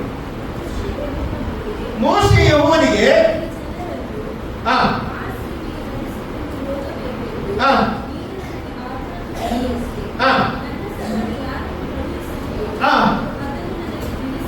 ಇಲ್ಲಿ ಮೋಶೆ ಪುನಃ ಪ್ರಶ್ನೆ ಕೇಳ್ತಾನೆ, ನೀನ್ ನನ್ನ ಸಂಗಡ ಯಾರನ್ನು ಕಳಿಸಿದೆ ಅಂತ ತಿಳಿಸಲಿಲ್ಲ. ನಿಜವಾಗಿ ದೇವರು ಏನ್ ಮಾಡಿದ್ದಾನೆ, ತಿಳಿಸಿದ್ದಾನೆ. ಏನ್ ಹೇಳಿದ್ದು, ತಿಳಿಸಿದ್ದು, ನಾನು ಬರುವುದಿಲ್ಲ, ಯಾರು ಬರ್ತಾರೆ, ದೂತರು ನಿಮ್ಮನ್ನು ಕರ್ಕೊಂಡು ಹೋಗ್ತಾರೆ ಅಂತ ದೇವರು ಆಲ್ರೆಡಿ ಮೋಶೆಗೆ ಹೇಳಿದ. ದೇವರ ಸನ್ನಿಧಾನದಲ್ಲಿ ಕಳೆದ ನಂತರ, ದೇವರ ಪ್ರಸನ್ನತೆಯಲ್ಲಿ ಕಳೆದ ನಂತರ ಅವರು ದೇವರ ಹತ್ರ ಪುನಃ ಪ್ರಶ್ನೆ ಕೇಳ್ತಾರೆ, ನೀನು ನನ್ನ ಜೊತೆ ಯಾರನ್ನು ಕಳಿಸಿದೆ ಅಂತ ಹೇಳಿಲ್ಲಲ್ಲ. ಆಗ ದೇವರ ಹೃದಯ ನೋಡಿ ಚೇಂಜ್ ಆಗ್ತದೆ. ಅಲ್ಲಿ ವಿಮೋಚನ ಕಾಂಡ ಪುಸ್ತಕ 33ನೇ ಅಧ್ಯಾಯ 12ನೇ ವಾಕ್ಯ.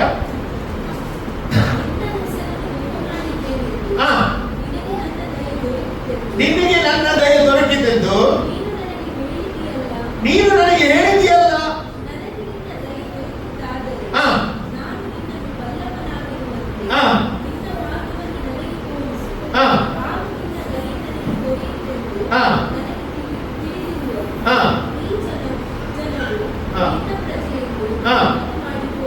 ನೆನಪು ಮಾಡಿಕೊಳ್ಳುವುದನ್ನು ಎಂಬುದಾಗಿ ಅಲ್ಲಿ 15ನೇ ವಾಕ್ಯ.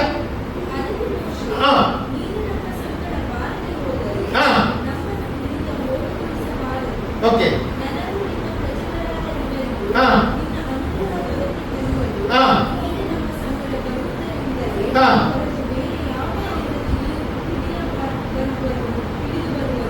ಇಲ್ಲಿ ನೋಡಿ ದೇವರು ಹೇಳಿದ್ರು, ನಾನೇ ನಿಮ್ಮ ಸಂಗಡ ಬರ್ತೇನೆ ಎಂಬುದಾಗಿ ದೇವರು ಹೇಳಿದ್ದಾರೆ. ಅಂದ್ರೆ ಇವರ ಟೆನ್ಷನ್ ಎಲ್ಲ ಹೊರಟು, ಇವರಿಗೆ ಭಯ ಆಗಿತ್ತು, ದೇವರಿಗೆ ಮುಂದೆ ನಮ್ಮೊಂದಿಗೆ ಬರುವುದಿಲ್ಲ ಎಂಬುದಾಗಿ. ದೇವರು ಎಲ್ಲೇ ಕಷ್ಟಪಡುವವರು ಹೊರತುವರೆ ನೀವೆಲ್ಲರೂ ನನ್ನ ಬಳಿಗೆ ಬಂದು ನಾನು ನಿಮಗೆ ವಿಶ್ರಾಂತಿ ಕೊಡ್ತೇನೆ ಎಂಬುದಾಗಿ. ವಿಶ್ರಾಂತಿ ಅಂತ ಹೇಳಿದ್ರೆ ಟೆನ್ಷನ್ ಇಲ್ಲ. ಇವತ್ತು ನಾನು ಹೇಳ್ತೀನಿ, ನೀವು ದೇವರ ಬಳಿಗೆ ಬಂದಿದ್ದೀರಿ, ಇವತ್ತು ಯಾವುದೇ ಟೆನ್ಷನ್ ಅಲ್ಲಿ ಬಂದಿರುವುದಾದ್ರೆ ದೇವರು ಟೆನ್ಷನ್ ಇಂದ ಹೊರಗೆ ತರ್ತಾನೆ. ಅಲ್ಲಿ ಯಾವುದೇ ಟೆನ್ಷನ್ ಇರಲಿ, ದೇವರ ಹೊರಗೆ ತರ್ತಾನಂತ ನೀವು ನಂಬುದಾದ್ರೆ ಕಾಲ ಎತ್ತಿ ದೇವರಿಗೆ ಸ್ತೋತ್ರ. ಯಾಕಂದ್ರೆ ನಮ್ಮ ದೇವರು ಮಾತಾಡ, ಭಯ ಪಡಬೇಡ, ನಾನು ನಿನಗೆ ಸಹಾಯ ಮಾಡ್ತೇನೆ ಅಂತ. ಇವತ್ತು ಎಲ್ಲ ಸಹಾಯ ನಿಂತು ಹೋಗ್ಬೋದು, ದೇವರ ಸಹಾಯ ನಿಂತು ಹೋಗುವುದಿಲ್ಲ. ಅಲ್ಲಿ ದೇವರು ಮೋಶೆಯ ಸಂಗಡ ಮಾತನಾಡಿದಾಗಿ ನಾನು ಹೇಳಿಕ್ಕೆ ಇಷ್ಟಪಡ್ತೇನೆ, ದೇವರು ಇವತ್ತು ನಿಮ್ಮೊಂದಿಗೆ ಸಹ ಮಾತನಾಡ್ತಾರೆ. ಅಲ್ಲಿ ನಿಮ್ಮ ಪರಿಸ್ಥಿತಿ ಏನೇ ಆಗಿರ್ಬೋದು, ಒಂದು ಗೂಡು ಒಡೆದ ಪರಿಸ್ಥಿತಿ ಆಗಿರ್ಬೋದು, ಆದ್ರೆ ಅದರಿಂದ ದೇವರಿಗೆ ಒಂದು ಉದ್ದೇಶ ಇದೆ. ದೇವರು ನಡೆಸಲಿಕ್ಕೆ ಹೋಗ್ತಾ ಇದ್ದಾನೆ. ಹೌದಾ? Praise the Lord. ಕೀರ್ತನೆ 31ನೇ ಕೀರ್ತನೆ ಅದರಲ್ಲಿ 15ನೇ ವಾಕ್ಯದಲ್ಲಿ ದಾವೀದನ ಒಂದು ಸುಂದರವಾದ ಮಾತು ಹೇಳ್ತಾರೆ. 31ನೇ ಕೀರ್ತನೆ 15ನೇ ವಾಕ್ಯ. ಕೀರ್ತನೆ 31:15. ನನ್ನ ಆಯುಷ್ಕಾಲವು ನಿನ್ನ ಕೈಯಲ್ಲಿದೆ. ಎಷ್ಟು ಜನ ನಂಬ್ತೀರಿ? ನಮ್ಮ ಆಯುಷ್ಕಾಲ ಯಾರ ಕೈಯಲ್ಲಿಟ್ಟು? ಹೌದಾ? Praise the Lord. ನಿಮ್ಮ ದೇವರ ಕೈಯಲ್ಲಿ ಉಂಟಾ? ಅಲ್ಲಿ ದೇವರು ಹೇಳಿದ್ರೆ ನಮ್ಮ ಪ್ರಾಣ ತೆಗಿಲಿಕ್ಕೆ ಯಾರಿಗೆ ಆಗ್ತದ? ಯಾರಿಗೆ ಸಾಗುವುದಿಲ್ಲ. ಗೂಡನ್ನು ಕೆಳಗಿದವನೇ ಅವನು, ಗೂಡನ್ನು ಕೆಳಗೆ ಹಾಕಿ ಮರಿಯನ್ನು ಕೆಳಗೆ ಹಾಕಿದವನು ಸವನೆ. ಯಾರ ಕೈಯಲ್ಲಿದ್ದು? ನಮ್ಮ ಆಯುಷ್ಕಾಲವು ನಿನ್ನ ಕೈಯಲ್ಲಿ. ಹೇಳ್ರಿ, ಇವತ್ತು ನನ್ನ ಆಯುಷ್ಕಾಲ ನಿನ್ನ ಕೈಯಲ್ಲಿದೆ. ನಮ್ಮ ಭವಿಷ್ಯ ಯಾರ ಕೈಯಲ್ಲಿಟ್ಟು?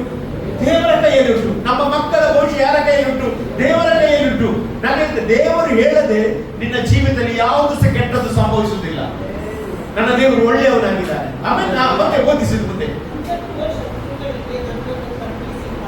ಇದ್ದಟ್ಟುವ ಶತ್ರುಗಳಿಂದ ನನ್ನನ್ನು ತಪ್ಪಿಸಿ ಕಾಪಾಡು. ನೋಡಿ, ಅವ್ರು ಹೇಳ್ತಾರೆ, ಹಾಗಾದ್ರೆ ಇವತ್ತು ನಮಗೆಲ್ಲ ಶತ್ರುಗಳಿದ್ದಾರೆ, ಆದ್ರೆ ಶತ್ರು ಮುಟ್ಟದಾಗಿ ದೇವರು ಕಾಪಾಡ್ತಾರೆ. ಎಷ್ಟು ಜನ ನಂಬ್ತೀರಿ? ನಾನು ನಂಬ್ತೇನೆ. ಹಲ್ಲೆಲೂಯಾ. ಇವತ್ತು ನಿಮ್ಮ ಶತ್ರು ಎಷ್ಟೇ ದೊಡ್ಡ ವ್ಯಕ್ತಿ ಆಗಲಿ, ನಿಮ್ಮನ್ನು ಮುಟ್ಟದಾಗಿ ದೇವರು ಕಾಪಾಡ್ತಾನೆ. ಹಲ್ಲೆಲೂಯಾ. ಆ ಮರಿಯಿಸ್ಬೇಕು, ನಾನು ಸತ್ತೋದೇ ಎಂಬುದಾಗಿ ಎನಿಸಿರ್ಬೋದು, ಆದ್ರೆ ದೇವರು ಕೂಡಲೇ ಏನ್ ಮಾಡ್ತಾನೆ? ರೆಕ್ಕೆ ಚಾಚಿ ಏನ್ ಮಾಡ್ತಾನೆ? ಅದರ ಅಡಿಗೆ ಹೋಗಿ ಅದನ್ನು ಬರುವ ಹಾಗೆ. ಹೌದಾ? Praise the lord. ಕೀರ್ತನೆಯಲ್ಲಿ ನಾವು ನೋಡ್ತೇವೆ, ನಾನು ಸಾಯುವುದಿಲ್ಲ, ಜೀವಲೋಕದಲ್ಲಿ ಎಂಬುದ ಕ್ರಿಯೆಯನ್ನು ಸಾಧ್ಯ. ಇವತ್ತು ಎಷ್ಟು ಜನ ಸಾಲಿಗೆ ರೆಡಿ ಆಗಿದ್ದಾರೆ? ನಿಮ್ಮ ಆಶೀರ್ವಾದವನ್ನು ನೀವು ಸಾಲಿಗೆ ಹೋಗ್ತಾ ಇದ್ದೀರಿ. ದೇವರು ಇವತ್ತು ಪ್ರಾಮಿಸ್ ಮಾಡ್ತಾ ಇದ್ದಾರೆ, ವಿಗ್ರಹಗೊಳ್ಳದಿರು, ಕಳವಳಗೊಳ್ಳದಿರು, ನಾನೇ ನಿನ್ನ ದೇವರು, ನಾನು ನಿನಗೆ ಸಹಾಯ ಮಾಡುತ್ತೇನೆ, ನನ್ನ ಧರ್ಮದ ಬಲವೇ ನಾನು ನಿನಗೆ ಆಧಾರವಾಗಿ ಕೊಡುತ್ತೇನೆ ಎಂಬುದಾಗಿ. ನಾನೇ ಉಂಟು ಮಾಡಿದೆನು, ನಾನೇ ಹೊರುವೆನು, ಹೌದು ನಿನಗೆ ಸಹಾಯ ಮಾಡುತ್ತೇನೆ ಎಂಬುದಾಗಿ. ನಾವೆಲ್ಲ ದೇವರ ಸಮ್ಮುಖದಲ್ಲಿ ಎದ್ದರಿಲ್ವಾ? ಎಷ್ಟು ಜನ ಈ ವಾಕ್ಯಕ್ಕೋಸ್ಕರ ದೇವರಿಗೆ ಸ್ತೋತ್ರ ಹೇಳ್ತೀರಿ? ದೇವರ ಪ್ರೀತಿ ಅದು ಅಗಾಪೆ ಆಗಿದೆ ಪ್ರಿಯರೇ. ಸತ್ಯವೇದ ಹೀಗೆ ಹೇಳ್ತದೆ, ಅಲ್ಲಿ ಪೂರ್ಣ ಪ್ರೀತಿಯು ಹೆದರಿಕೆಯನ್ನು ಓಡಿಸ್ತದೆ ಎಂಬುದಾಗಿ. ಇವತ್ತು ದೇವರಲ್ಲಿ ಪ್ರೀತಿ ಮಾಡುವ, ದೇವರಲ್ಲಿ ನಂಬಿಕೆ ಇಡುವ, ದೇವರು ನಮ್ಮ ಜೀವಿತದಲ್ಲಿ ಏನೇ ಮಾಡಿದ್ರು ಸಹ ಅದು ನಮ್ಮ ಒಳ್ಳೆದಕ್ಕೋಸ್ಕರ. ಅಲ್ಲಿ ಹದ್ದಿಗೆ ಗೊತ್ತಿತ್ತು, ಅಲ್ಲಿ ಆ ಗೂಡು ಇರುವ ತನಕ ಆ ಮರಿ ಹೊರಗೆ ಬರುವುದಿಲ್ಲ ಎಂಬುದಾಗಿ, ಅದಕ್ಕೋಸ್ಕರ ಗೂಡನ್ನು ಒಡೆಯುತ್ತಾನೆ. ಇವತ್ತು ನಿಮ್ಮ ಜೀವಿತದಲ್ಲಿ ಸಹ ಕೆಲವೊಂದು ಒಡೆದ ವಿಷಯದಲ್ಲಿ ನೀವು ಚಿಂತೆ ಮಾಡುವ ಅಗತ್ಯ ಇಲ್ಲ. ಅದು ಒಡೆದು ಹೋಯಿತು ಎಂಬುದಾಗಿ ನೀನು ಅದನ್ನೇ ಗೂಡನ್ನು ನೋಡುತ್ತಾ ಇರಬೇಡ. ದೇವರನ್ನು ನೋಡಿ, ಇನ್ನೊಂದು ಗೂಡು ದೇವರು ನಿನಗೋಸ್ಕರ ಪ್ರಿಪೇರ್ ಮಾಡಿದ್ದಾನೆ, ಇನ್ನೊಂದು ಆಶೀರ್ವಾದ ದೇವರು ಇಟ್ಟಿದ್ದಾನೆ. ಅಲ್ಲಿ ನೀನು ಹಳೆಯದನ್ನು ನೆನಪು ಮಾಡಿಕೊಳ್ಳಬೇಡ. ದೇವರು ಈಗ ಹೊಸ ಕಾರ್ಯವನ್ನು ಮಾಡುತ್ತೇನೆ ಎಂಬುದಾಗಿ ದೇವರ ವಾಕ್ಯ ಇರ್ತದೆ. ನಾವು ಈ ತಿಂಗಳ ಕೊನೆಯ ಹಲ್ಲೆಲೂಯಾ ದಿನಗಳಲ್ಲಿದ್ದೇವೆ. ಇನ್ನೇನು ಸ್ವಲ್ಪ ಸಮಯ, 9 ದಿನ ಹೋದ್ರೆ ನಾವು 2026ನೇ ವರ್ಷ ಕಾಲಿಗೆ ಹೋಗ್ತಾ ಇದ್ದೇವೆ. ಭಯಪಡ್ಬೇಡ್ರಿ. ಈ ವರ್ಷ ನಡೆಸಿದ ದೇವರು ಮುಂದಿನ ವರ್ಷ ಸಹ ಆತನು ನಡೆಸುವ ದೇವರಾಗಿದ್ದಾನೆ. ಈ ಒಂದು 12 ತಿಂಗಳು ದೇವರು ನಡೆಸಿದ, ಅದು ದೇವರ ಪ್ರೀತಿಯಾಗಿದೆ. ಅನೇಕ ಹೋರಾಟಗಳು ಮತ್ತು ಅದು ದೇವರು ಕೈ ಬಿಡಲಿಲ್ಲ. ಯಾಕಂದ್ರೆ ನಮ್ಮ ದೇವರು ಕೈ ಬಿಡದ ದೇವರಾಗಿದ್ದಾನೆ. Thank you lord. ಎಷ್ಟು ಜನ ಹೇಳ್ತೀರಿ ಹಲ್ಲೆಲೂಯಾ? ಆತನು ನಮ್ಮ ದೇವರಾಗಿದ್ದಾನೆ. ಆತ ನಮ್ಮ ಪ್ರೀತಿಸುವ ದೇವರಾಗಿದ್ದಾನೆ. ಇವತ್ತು ನಿನ್ನ ಪರಿಸ್ಥಿತಿ ನೋಡಿ ಎಲ್ಲರೂ ದೂರ ಹೋಗಿರಬಾರ್ದು. ಭಯಪಡಬೇಡ. ದೇವರು ನಿನ್ನ ಸಮೀಪಕ್ಕೆ ಮತ್ತೆ ಹೇಳ್ತಾ ಇದ್ದಾನೆ, ಮಗನೇ ಭಯಪಡಬೇಡ, ನಾನು ನಿನಗೆ ಸಹಾಯ ಮಾಡುತ್ತೇನೆ. ಎಲ್ಲ ಸಹಾಯ ನಿಂತು ಹೋಗಬಹುದು. ದೇವರ ಸಹಾಯ ನಿಂತು ಹೋಗುವುದಿಲ್ಲ. ಅದು ದಿನ ಹೊಸದಾಗಿ ಬರುತ್ತದೆ. ಈ ದಿನ ಅದೇ ಸಹಾಯ ದೇವರಿಂದ ನಿನಗೆ ಬರುವಂತದ್ದಾಗಿದೆ. ದೇವರೇ, ನಿನ್ನ ಪ್ರೀತಿಯನ್ನು ನಾವು ಮರೆಯುವುದಿಲ್ಲ ಸ್ವಾಮಿ. Thank you Lord. Jesus hallelujah. ಮರೆಯಲಾರೆನು ನಿನ್ನ ಪ್ರೀತಿಯ, ಬಿಡಲಾರೆನು ನಿನ್ನ ಸ್ನೇಹ. ಮರೆಯಲಾರೆನು ನಿನ್ನ ಪ್ರೀತಿಯ, ಬಿಡಲಾರೆನು ನಿನ್ನ ಸ್ನೇಹ. ಜ್ಞಾನ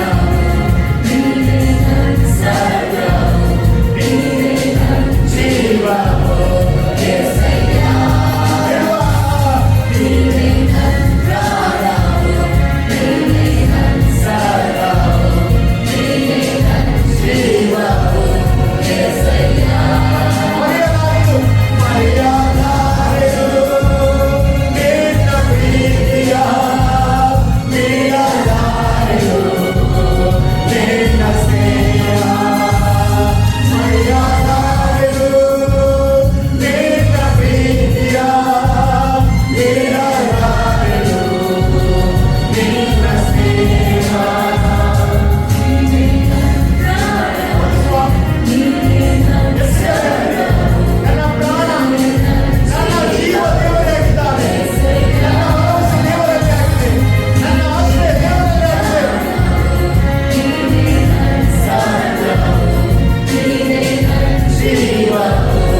ಸ್ತೋತ್ರಪ್ಪ.